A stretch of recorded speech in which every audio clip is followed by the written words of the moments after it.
Welcome back, everyone. All right, so what I'm going to do actually is I'm just going to go ahead and delete this if statement because we don't really need it anymore.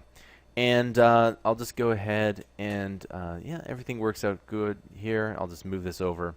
Now, one thing that we can do is we can actually change the CSS or any style point within JavaScript. And it's actually kind of cool.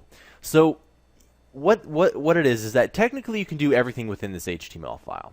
If you really wanted to, you could add in the script, you can add in the style points, etc. So essentially, if you wanted to change anything here, you can do that. The reason why CSS and JavaScript were invented, and for the most part why they are in separate files, is to make it look a lot easier. Okay, so as you can see, the CSS, remember, it changes the style of it, so it makes it so. The short answer is that it makes it look different. And what I'll do here is I'm going to change this paragraph text. I'm going to change the color. So how do we do that? So again, if we just simply run the program here, you can see that it works out. But what we need to do is we need to go ahead and we need to find this here. Remember, we need to find this tag. Okay?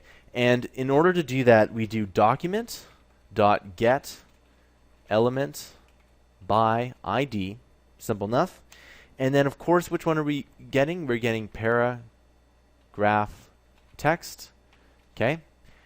And this time, though, we're going to go .style because, again, there are style in the HTML. There are style tags, and in CSS, we essentially take those style tags out. So .style, and then you type in whatever you want. So you can change, the background color, the color, etc. So let's just change the color. It's pretty simple, and we'll change it to maroon. And maroon is the most underrated color, and there you go. So if I go ahead and I change something, so if I type in any kind of word here, you can see that it changes. Now you may or may not be able to see that, so I'm going to change it to orange instead. So we're going to change it to orange like that, and there we go. Okay, and you can see that the text changes to orange here. Now, one thing I should probably mention, and I have mentioned this in my HTML classes, is that if you type in a paragraph here, for example, and you say this is another paragraph like this, you can see that they're both in the same color here, because what the CSS does is it changes the style tags for everything, right? So if P here, which is the paragraph tag, we can change it to red. And if I change this to, maroon, like that, you can see that they change to maroon. But when we run this here, so I type in the word fun, right, and you'll see that the top one changes to orange, but the bottom one doesn't.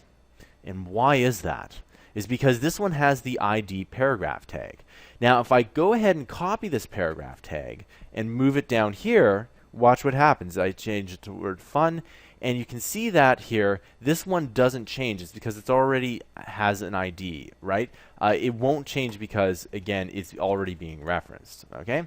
And so for the most part, that is how you change style tags with JavaScript. I'll see you guys in the next tutorial.